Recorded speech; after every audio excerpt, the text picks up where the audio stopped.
உங்கள் தந்திவன் தொலைக்காட்சியில் சாணக்கிய தந்திரம் தினமும் இரவு 8 மணிக்கு காண தவறாதீர்கள்.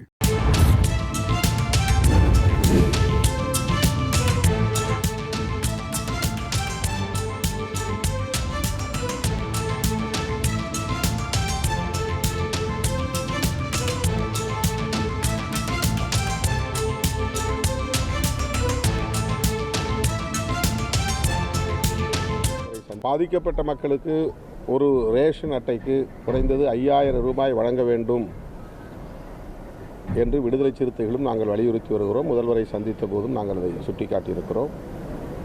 அதேபோல் கால்நடைகள், இதர பொருள் உடைமைகள் சேதங்களுக்கு ஏற்ப அவர்களுக்கு கூடுதலாக நிதியுதவி வழங்க வேண்டும்.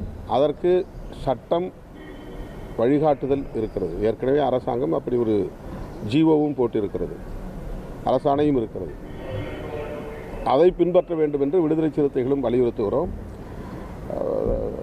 சகோதரர் வேல்முருகன் திமுக அரசை விமர்சிக்கிறார் என்பது அவருடைய நிலைப்பாடு. அது அவரிடத்தில் தான் நீங்கள் கேட்க வேண்டும். அது அவர்கிட்ட தான் நீங்கள் நேராக கேட்கணும். இல்லை, அந்த விமர்சனத்தில் எனக்கு உடன்பாடு இல்லை. அதிமுக பொதுக்குழுவிலையும் இதே வலியுறுத்தி இந்த புயலில் வந்து சரியாக செயல்படலை அப்படிங்கிற ஒரு குற்றச்சாட்டு முன்வைத்து தீர்மானம் நிறைவேற்றிருக்காங்க.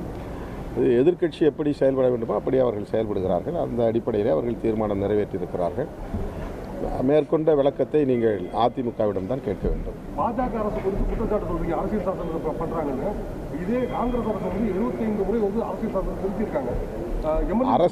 அரசமைப்பு சட்டத்தை திருத்தம் செய்யக்கூடாது என்று சொல்லவில்லை. அதாவது அரசமைப்பு சட்டத்தை திருத்துவதற்கு உச்சநீதிமன்றத்தின் முழு அமர்வு 13 நீதிபதிகளை கொண்ட ஃபுல் பெஞ்ச் தீர்ப்பிலே குறிப்பிட்டிருக்கிறது. திருத்தம் செய்யலாம், அதனுடைய அடிப்படை கூறுகளில் கை வைக்கக்கூடாது.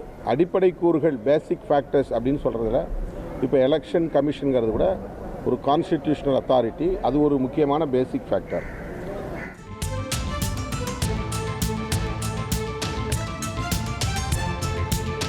மழை வெள்ளத்தால் தமிழகத்தின் பல்வேறு பகுதிகள் பாதிக்கப்பட்டுள்ள நிலையில் மழை நிவாரணமாக 5000 ரூபாய் ஒரு ரேஷன் அட்டைக்கு வழங்க வேண்டும் என்ற வலியுறுத்தலை பதிவு செய்திருக்கிறார் விடுதலை சிறுத்தைகள் கட்சியின் தலைவர் தொல் திருமாவளவன். அந்த காட்சிகளை நாம் திரையில் பார்த்தோம். உங்கள் தந்திவன் தொலைக்காட்சியில் சாணக்கிய தந்திரம் தினமும் இரவு 8 மணிக்கு காண தவறாதீர்கள்.